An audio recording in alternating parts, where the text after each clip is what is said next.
Right, okay, welcome to a video about succession. Why are we looking at a pebble-strewn path with seemingly no life in it? Well, what I'm going to take you through is how you go from bare earth to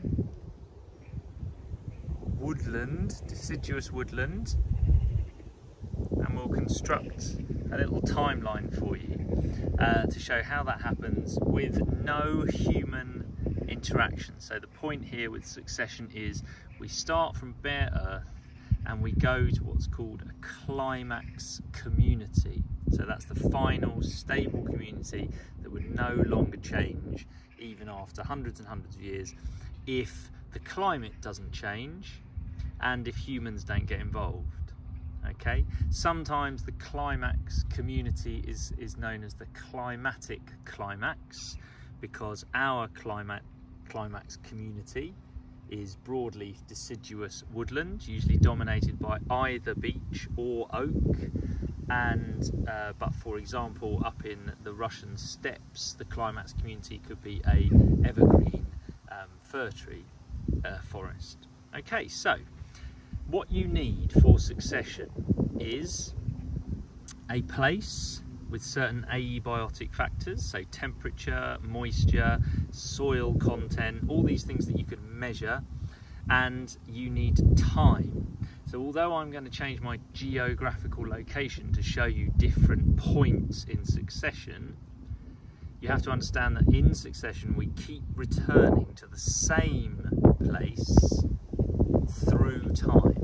Okay, so let's just say, let's pretend we start with this bare earth. It's got a temperature, it's got a moisture content, it's going to be drier than most places, it's not going to have very much soil at all. Why? Because there's no life there. And so what sort of biological species can colonize our bare earth? Okay, so if we pan up, just staying on the pathway, you can see a few, and you can see that they've managed to take hold. And we tend to only talk about plants because as ecologists they stay where they are, so it's easier.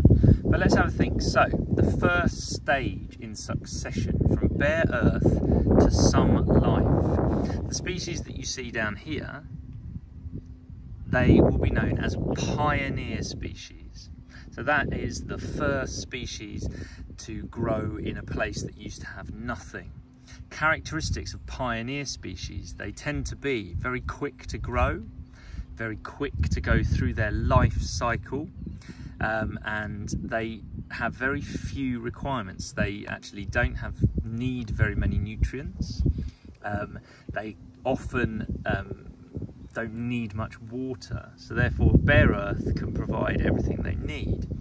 And why are they successful? Well, they're successful because they don't need much and because they grow very quickly and reproduce very quickly.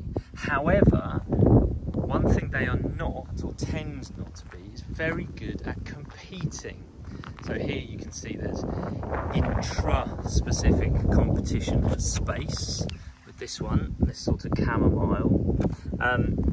There's also a plantain down here, but there's only really sort of 2, possibly 3 species. So characteristics of the first stage of succession, there is not going to be very much soil, okay, there's not much humus, not much organic matter. There's also going to be probably a wide variation of temperature, so hot when the sun's out, cold when the sun's in, if you like. There's going to be a lot of exposure to wind, so they have to be able to cope with that. And there's not going to be that many species. So the species richness of the first stage of succession is low. Species richness is low, and the abiotic factors will be much more variable and will change. All right? And so that's the characteristics of the first stage of succession, how you go from bare earth to some plants. Okay, so this might seem a strange place to come for a second stage of succession, but in actual fact this is a huge mound of quite poor earth that was scraped up, and last year or so, last couple of years, there's been far less on here. So actually, I have skipped forward 2 years in succession, perhaps from our bare soil, same climate, and we're only about 30 meters away from where I was, but of course it's just been left. So it's not been cut, it's not been mown or anything. So if you imagine 2 years ago this was bare, it would have had the chamomiles, the plantain on it. There'd have been a lot of bare earth, so the percentage abundance would have been quite low. And then in a couple of years it's changed. So that's the point. Succession is same place through time. And what you have here, if we go through here, you've got your secondary species. It's not your pioneer species anymore.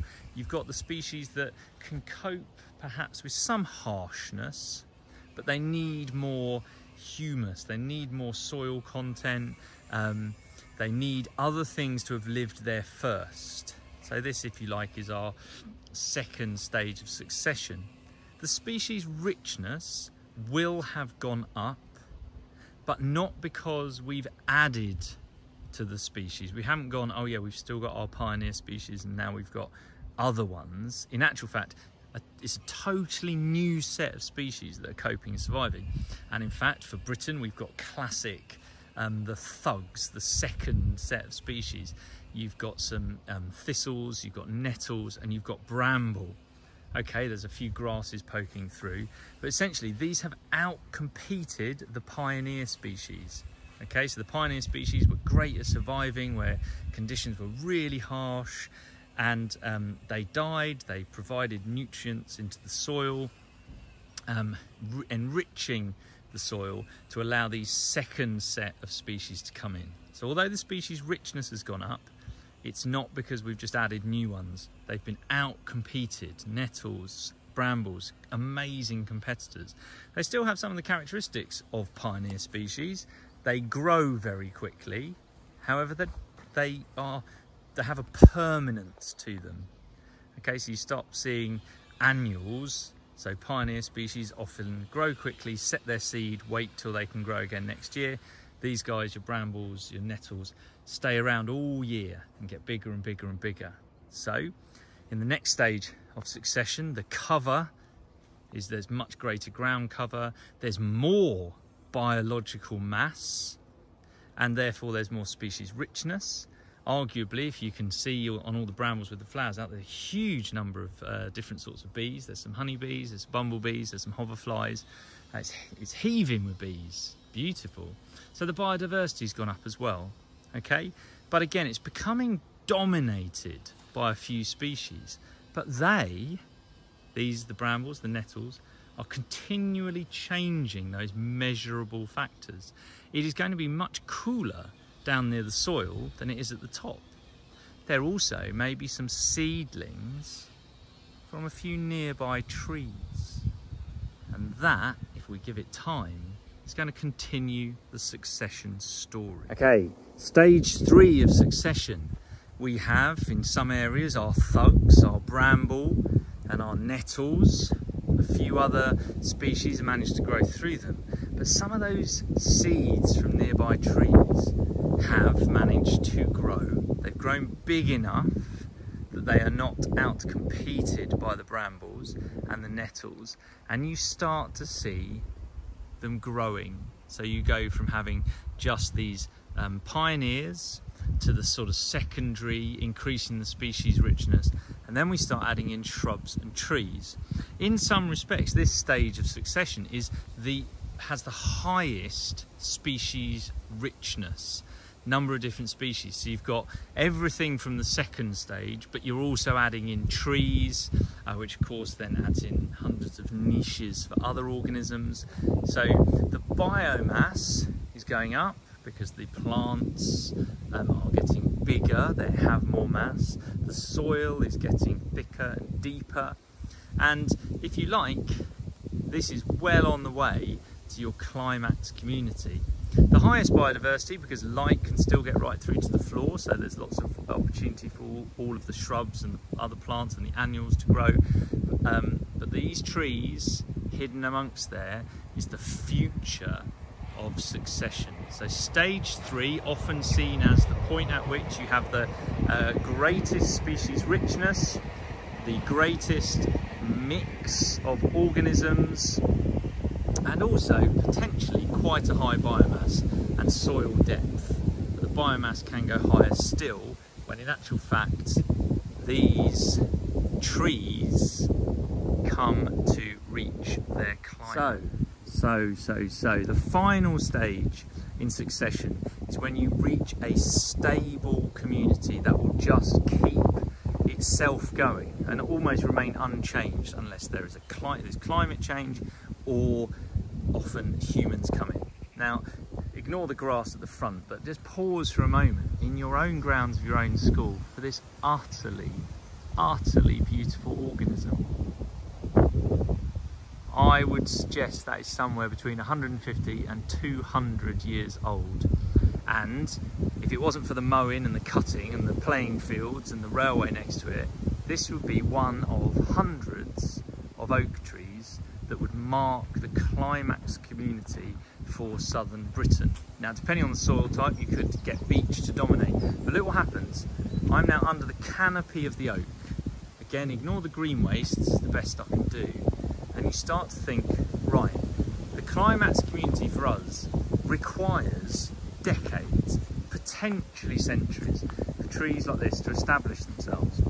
But actually, the species richness now, especially of plants, has dropped. Why? Because I've walked underneath this oak tree and there's no light. So there's no opportunity for lots of other plants to grow. Now, some that are adapted to the situation, they still can. So here we've only got one big oak, but if you imagine you had big oak next to big oak next to big oak, you might still, at this time of year, be able to have some plants surviving in the under canopy. But actually, as the year goes on and they have less light all of the time, the under canopy will die away. So the climax community is not necessarily the most species rich because it's going to be dominated by this. Okay, and if we didn't do anything, this oak tree can live for hundreds of years. So therefore, the climax community is incredibly stable. And like I say, in southern Britain, the climax community of broadleaf deciduous woodland. As you go up and it gets colder, the broadleaf deciduous would probably turn into conifers, and it just stays like that. So there you go. So succession is the change through time, and things you need to be able to do. You need to be able to talk about species richness. You need to be able to talk about bare earth, abiotic factors, how they change, what they measure.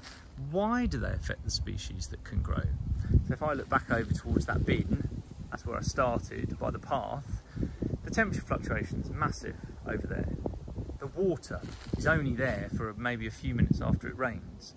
The amount of soil or humus is tiny. So therefore you need really specialised organisms that can grow, live fast, reproduce massively and die quickly because you haven't got long, okay, before you run out of stuff. Slowly over years that builds up until you get to the stage where the secondary colonisers can come in with richer soil, maybe less fluctuation in temperature, the wind isn't as dramatic because they're protecting each other, and then eventually the shrubs grow up, grow into big, huge trees, the species richness goes down, and you are left with a woodland that would have hundreds of these absolute beauties in them and would be humbled in their presence. But that is succession. It is the change through time, and it's not necessarily always positive in terms of biodiversity. It's not necessarily always positive in terms of soil depth, but it's just how it changes through time. Now, just to finish, is if you go to the seaside and there are sand dunes, as you walk from the sea through designated paths in the sand dunes until you get to a point where there's some shrubland, as you are walking away from the sea, you are walking through time.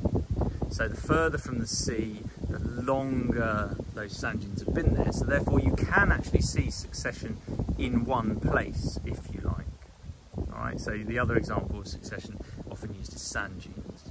But in Britain, you could go from bare earth to broadleaf deciduous woodlands like oaks in about 200 years, but it does take time, which is why we don't notice it so much. Anyway, there you go. That's succession in a nutshell.